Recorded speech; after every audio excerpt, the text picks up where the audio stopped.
Hello, this is Martin Gore from Depeche Mode. Hi, this is Dave Gahan from Depeche Mode, and you are listening to My Nerd World. And welcome to it, Depeche Mode, the podcast. I'm your host, Jon Justice. I hope as we're heading into Halloween, you're gearing up for the holidays, my favorite time of year. Always great to listen to some Depeche Mode, especially Black Celebration, as we head into Halloween. It's funny, though, I was trying to put together a Depeche Mode Halloween playlist, and it was more difficult than I thought. I mean, yeah, you can default to that which is on Black Celebration, but I was trying to think outside the box. Dead of Night fits in perfectly as a Halloween song. A lot of times my go-to around the spooky season seems to head on over to Concrete Blonde, the Bloodletting album, one of my absolute favorites, a little bit of Ministry, maybe some Muse, and their more recent, of the past few years, album that came out, and their Halloween track as well. But again, putting together a Halloween podcast, I didn't get as long of a track list together relating to Depeche Mode as I'd hoped. Maybe you have some suggestions. I would be more than happy to hear about them if you want to email me. Justice, nope, wrong email address. TalkShowNerd@gmail.com. Or if you're enjoying this on YouTube, you can leave a comment there as well. So, on this week's episode, got a couple of items we want to talk about. Dave and Martin back together again, kind of. I'll explain, but anytime Dave and Martin are spending any time together, it's always good to speculate a little bit.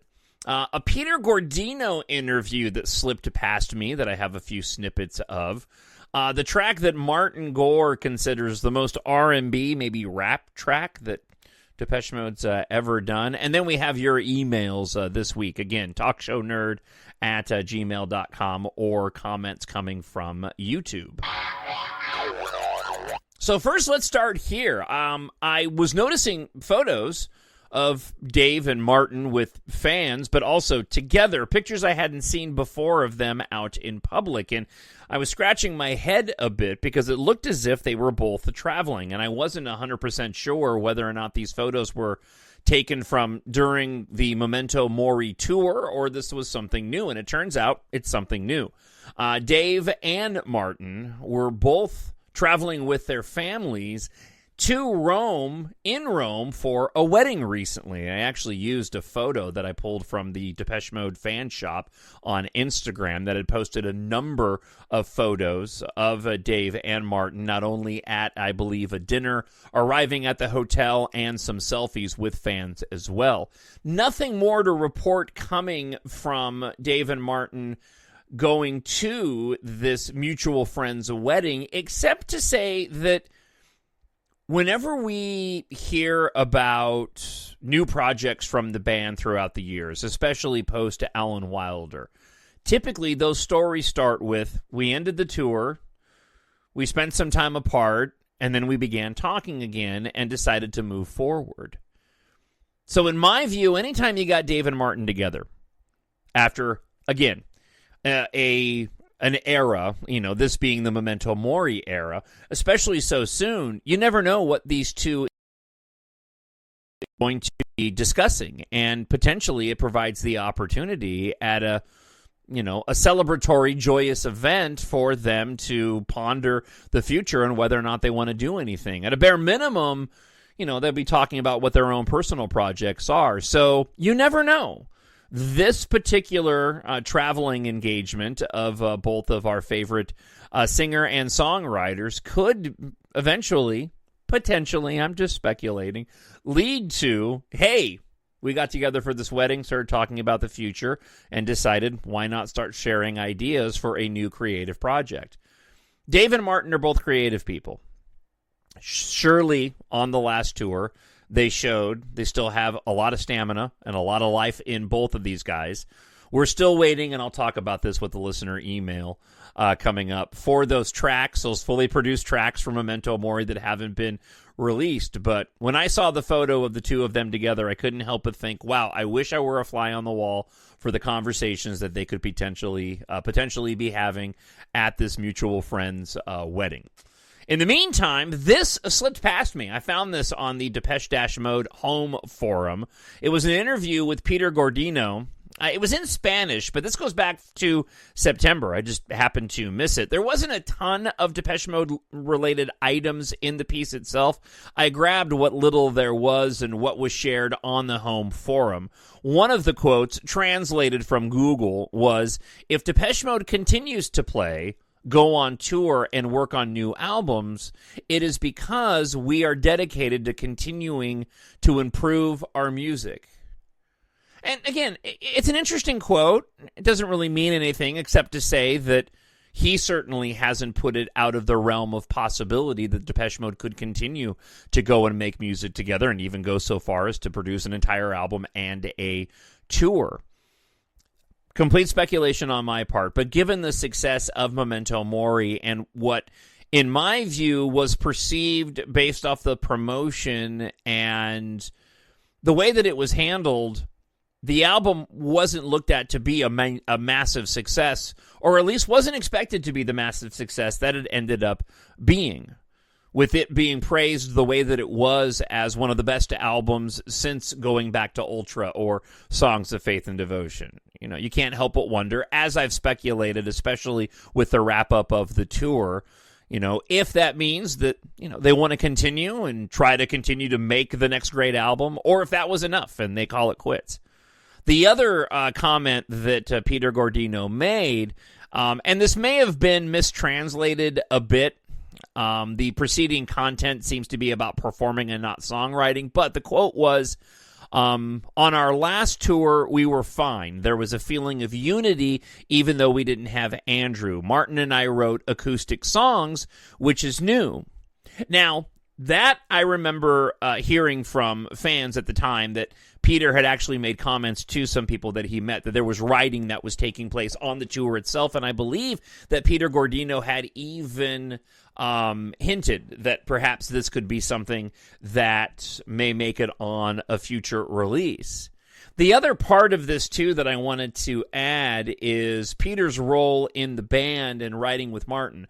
Martin clearly open to the idea of not only Dave songs, as he has been for the past few decades, but also bringing in Richard Butler from Psychedelic Furs for a handful of those amazing tracks from Memento Mori. I say that because perhaps Peter Gordeno, being so closely aligned with the band, but not really being an official part of the band in terms of the promotion, as it's really just considered the duo, maybe there's a chance that they expand beyond that and bring Peter into the fold more, to the point where he's included in writing credit or production on the album. I think that could be really interesting. They have such a close group of individuals they've worked with out when they're on tour. I've often wondered why they haven't brought them more into the fold. I know that Dave has certainly done that on some of his solo work, or when he's been working on tracks that would eventually become Depeche Mode songs with Christian Eigner. You just can't help but wonder, at least I can't, whether or not they bring them further into the fold and perhaps make a new Depeche Mode album that includes them within the context of the album and not just as the touring band. As always, though, your thoughts on that, TalkShowNerd@gmail.com. I always look forward to hearing from you. Now, as I do every week, I scour the internet to find out if there's new Depeche Mode information out there, and it's been quiet over the course of the past few months. We did get announcements right around this time of previous releases, most notably last year. It was right around this time last year where we got word of the physical release for Strange and Strange 2. So it's not out of the realm of possibility that we could potentially get the announcement of the physical release of the Memento Mori tour, even though things have been completely silent, and there's been speculation based off of some fan reporting of Anton Corbijn saying that it was too cost prohibitive to go and do such things. I still don't quite believe that, and I've talked about that based off of some of your commentary as well. So as we head into November, getting ready to wrap up October, there's a possibility over the course of the next 2 weeks, maybe we'll get an announcement on that physical release of the tour. Be that as it may, I found this article last week, saved it for this week, Far Out Magazine. Quite different. The Depeche Mode song Martin Gore compared to rap music. Most of the divisive viewpoints surrounding Depeche Mode, says Far Out magazine, center around what their music should be categorized as. While the obvious points are too electronic, this has evolved into a dirty word for some, namely skeptics who believe that anything resembling electronic is associated with shortcuts and easy cheats. This is a fallacy, of course, especially considering the energy the band brings to live performances. But sometimes their music veers into the realms distinguishable from the usual terrain. Part of what made the band so globally cherished in the 1980s was their ability to bring an overt aura of heaviness to the music. This wasn't electronic in the usual sense. It was music with a bite, mainly due to their ability to combine rock and metal influences with melodic charm. Martin Gore always has a knack for songwriting, but it was Dave's distinct vocals that gave each track its enduring and haunting atmosphere. It's a sign of genuinely great music when a band transitions from generational appeal to somewhat of a cultish entity. But Depeche Mode's trajectory is easy to understand, largely because it reflects their penchant for blending subtleties in their music, which often held a palpable energy on sound alone. Take some of their biggest hits, for instance: Personal Jesus, Enjoy the Silence, Never Let Me Down Again, Shake the Disease. There's an inexplicable headiness there, almost like the records come adorned with an endearing hazy mist. Now, this persevered even in the band's post-drug abuse, post-eclecticism eras, which a return to more traditional electronic conventions to create something that best reflected the changes that occurred in their lives. With Sounds of the Universe, Gahan and Gore worked somewhat separately on occasions, but the sounds they crafted maintained their signature darkness, even in the crux of more overtly electronic notes. For instance, even in sobriety, Gahan could tap into inexplicable musings with songs like Hold to Feed, far from one of my favorites. That's a skippable track in my book. Navigating the perils of feeling a certain emptiness without knowing why or how it remained there. With Wrong, Gore injected the song with his signature darkness while instilling a layer of ambiguity to prevent it from becoming too sinister. According to Andy Fletcher, this was the perfect approach for a song he claimed to be an antidote to the inappropriateness of glossy, upbeat pop and its place in a broken society.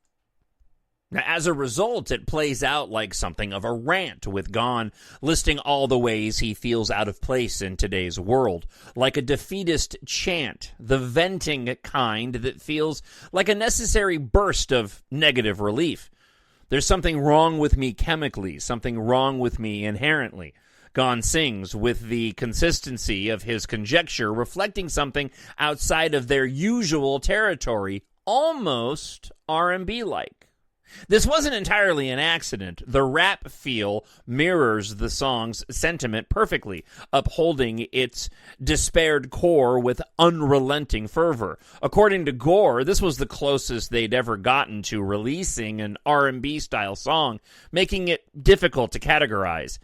It's quite different to anything we've released before, he explained. I don't know quite what category to put it in musically, but it's got a kind of rap feel to it. It's probably as close to R&B as we're ever going to sound. Although their signature dark electronic sound remains, Wrong proves Depeche Mode's ability to unknowingly converge the more appealing aspects of various genres while maintaining their usual roots. It's a unique execution, but one with enough mode-specific familiarity to make it a thoroughly enjoyable addition.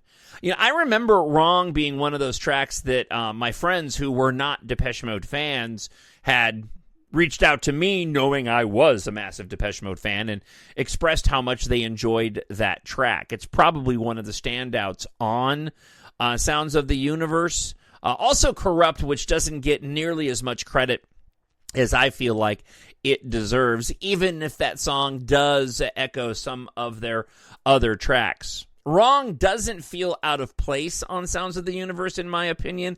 At the same time, it's also a very different track from most everything else on Sounds of the Universe. I know that sounds weird, but, it fits, but it's also incredibly different. An amazing track nonetheless, and probably one of my most listened to and go-to tracks from that release. The other being With Sympathy, and a song that I absolutely love that I also feel was underrated. And I meant in Sympathy. I said with by accident. That was my bad. Let me make sure that I correct myself before I get angry emails. Speaking of emails, let's get to some of your listener feedback this week. First, we hear from, and my apologies, I cannot read your handle, for I believe it is in Russian, and I do not know Russian. However, this particular friend of the show writes, am I really the only one wondering what happened to not only the 4 tracks, but with part 3 of the Apple interview? No, you are not. I am wondering the same. Less so about part 3 of the Apple interview, but definitely more so to those 4 fully produced, unreleased tracks that the band is holding on to for some reason I do not know. I was told that they were supposed to be out a long time ago, and they have not, they have not popped up yet. But I've given my speculation on previous episodes that they could be attached to some other release. Maybe if the band is planning on doing more material, they're saving it. Perhaps they're going to release it as some sort of EP or a collector's box set relating to Memento Mori, maybe included with a physical release for the tour. Be that as it may, the longer that they wait to release those tracks, the more it tells me that those are 4 pretty strong tracks. Whereas when you look at some of the B-sides they've released before, and I know there are people that are fans of them, but typically you know why those songs are B-sides. Delta Machine comes to mind the fastest, and they're not, they don't hold back in producing those digital-only extended versions of the albums that include all those unreleased tracks. So they're holding them for a reason. We just don't know why. But thank you very much for the email. Jean writes in, regarding Martin's humble speaking style, it would be fantastic if you had the opportunity to interview just Martin. I agree. When I listened to the interviews that David and Martin did together while promoting Memento Mori, I often felt sorry for Martin. There is a fairy tale by H.C. Andersen, The Goblin and the Grocer, where the goblin gives objects the ability to speak and then takes it away. Something similar happens when Martin and Dave are being interviewed. I feel like when Dave talks, Martin loses his ability to talk and interact. He provided an example of such during the Smartless podcast, and I absolutely get what he means. And I think it kind of goes back to Martin is not only humble, but he's kind of a quiet guy. He's opened up over the years in terms of interviews, but you go back and watch 101, and he says as much. I'm supposed to be doing promotion here, and he talks about DJs, not really fans of DJs. So, no, I totally understand what you mean, and I've heard that Smartless podcast a few times now, and I actually noticed that even before your suggestion to go and check it out, and I'm with you. I'd love to interview both of them, but it almost would be a situation where I would like to interview them both one-on-one because I feel like that would be a better and more enlightening way to talk to my favorite musicians. But Jean, thank you so much, as always, for the email. All right, Glenn, 1965, writes, it's incredible to know that Martin is essentially self-taught. On a separate note, as we mourn the tragic loss of yet another pop star under tragic circumstances, my thoughts are with both Dave and Martin and how thankful I am that they somehow came through fighting their demons. But for the grace of God, as Martin might say. Let's see, what else do we have here? I think this is from the same person or somebody else. My apologies. I grabbed this email and I don't think I grabbed your name. So if you want to go ahead and email me and say, hey, that was me, that'd be fantastic. This next emailer writes, and again, my apologies for not including your name. I cut and pasted and took it off my email. But they write, thank you for your continued passion and devotion to DM. Do you feel that any of Gahan's solo material could have been crafted into a DM song? I thought Kingdom could have been a banging single release. Dave's vocals with Goldfrapp on Ocean is one of my favorite collaborations. To my knowledge, Dave presented the scratch track as Ocean Song to Martin Gore during the Ultra sessions, and Martin declined. Martin asserting to be the sole writer for DM, which we know later changed. And I actually believe this came from Jason, if I'm not mistaken. Saw Something is a Dave Gahan track that every time I hear it, I go, that should have been a Depeche Mode song. I think the song in and of itself is fantastic, but I think given how strong it is in terms of the melody already, if you bring Martin in and whatever the production team is that they're working with, they could have taken that track to even new heights. So sort of my instinctive reaction to that was Saw Something. You know, there's a couple of tracks by Dave that I think would have worked well. And as I've mentioned, I've listened to those albums, and there's a few songs that I like, but they're not anything that I typically go back to. You know, when I like my Dave and Martin, I like it at Depeche Mode more than I like them separately. That wraps up the show for this week. You love Depeche Mode. If you also like science fiction, I hope you'll take a moment and check out my science fiction series, Embark. I wrote it because of my love of the genre, being a lifelong Star Wars fan, having seen Star Wars in the theater at age 5. I also wanted to tell a story that appeals to the storytelling that I like. If I were going to walk into a movie theater and watch a film that wasn't Star Wars, what would I want to see?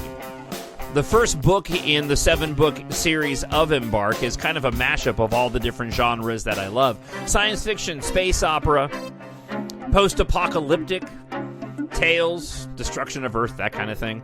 But also those 80s and 90s films, John Hughes, and then heading into John Cusack and Say Anything. I wanted that to be a part of the story as well. And of course, with that comes Depeche Mode. The world we live in and life in general, life in the so-called space age. That was my attempt in crafting an exciting science fiction story. Depeche Mode plays a large part in those underlying themes relating to love. The main character himself is a hopeless romantic and a massive Depeche Mode fan at a time when the music of the 80s through the 2000s is nostalgic and popular among the characters of the story. As Earth faces its end in Book 1, you'll follow pilots Taft, Catha, and their ragtag crew, then on a journey of survival across 7 books as they fight for their future among the stars. It's a fast-paced and action-packed science fiction adventure, and I hope you'll go and check out Book 1 today if you haven't already. Head on over to Amazon.com and search for Embark, E-M-B-A-R-K, and Jon, Jon Justice. Again, you love Depeche Mode. If you like science fiction, treat yourself a friend or a family member with stories filled with action, really cool technology, romance, references to Depeche Mode, both direct and indirect, while telling an exciting science fiction space opera tale. It's filled with action. Embark is perfect for you then. Written for adults, but it is great for ages 11 plus if you have young readers in your household. Available in ebook, Kindle Unlimited, hardcover, paperback, and audio, voiced and produced by me. Head on over to Amazon.com and search for E-M-B-A-R-K and Jon, Jon Justice. Either way, thank you so much for checking out this week's episode again. Looking forward to hearing from you, TalkShowNerd@gmail.com. And I hope wherever you are, you're happy, you're healthy, and you're safe. God bless, and I'll talk to you again next week. Bye. Hello, this is Martin Gore from Depeche Mode. Hi, this is Dave